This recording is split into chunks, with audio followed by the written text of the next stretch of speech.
আপনারা দেখছেন voice of Bengal. বঞ্চনার অবসানে, বঞ্চিতদের সাথে, বঞ্চিতদের পাশে।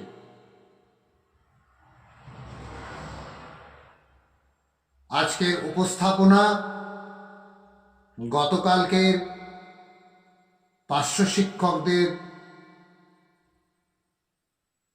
মিটিং বিষয়ে আমাদের পর্যালোচনা। গতকাল গড়িয়ার বোধিসত্ত্ব মেমোরিয়াল ট্রাস্ট হলে পশ্চিমবঙ্গের সমগ্র শিক্ষা মিশনের অন্যতম উইংস, পার্শ্ব শিক্ষক উইংস, এই উইংসের 5টি সংগঠনের এক মিলিত সভায় যে বিষয়গুলো উপস্থাপিত হয়েছে সেই বিষয়গুলো আমরা আজকে আপনাদের উদ্দেশ্যে উপস্থাপন করছি। একটা সময় আমাদের মনে হতো what Bengal things today, India things tomorrow. কিন্তু আজকের দিনে দাঁড়িয়ে এই কথাটির কোনো সারবত্তা বিশেষ করে পার্শ্ব শিক্ষক আন্দোলনে খুঁজে পাওয়া যায় না।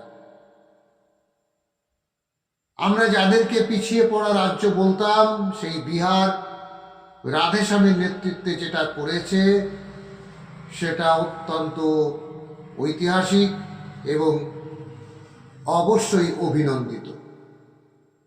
কিন্তু পশ্চিমবঙ্গের পার্শ্ব শিক্ষক আন্দোলনে যারা নেতৃত্ব দিয়ে আসছেন তারা এখনো পর্যন্ত সকলে মিলে ঐক্যবদ্ধ হতে পারেননি।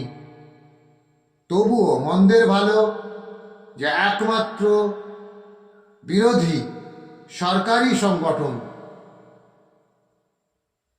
তার যে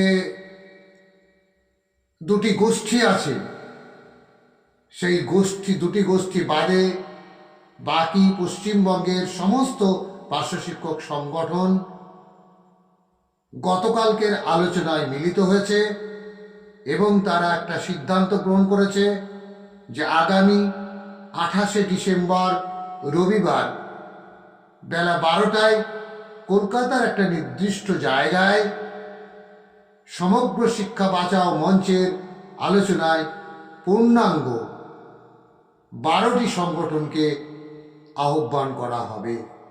সেই 12টি সংগঠনের আলোচনার ভিত্তিতে আগামী আন্দোলন এবং তার নির্ঘণ্ট প্রকাশ করা হবে।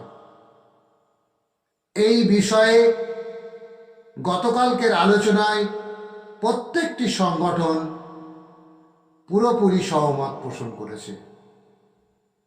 আমরা আশা করব পশ্চিমবঙ্গে পার্শ্ব শিক্ষক সহ সমগ্র শিক্ষা বাঁচাও মঞ্চের যে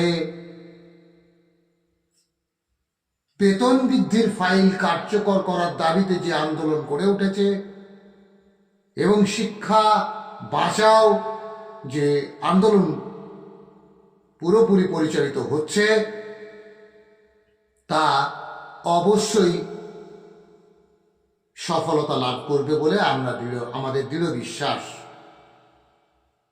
আগামী 28 তারিখে কি হয় সেদিকেই এখন সবার লক্ষ্য। ধন্যবাদ। সকলে সুস্থ থাকবেন, ভালো থাকবেন। ততক্ষণ পর্যন্ত বিদায় চাইছি। ইনকলাব জিন্দাবাদ।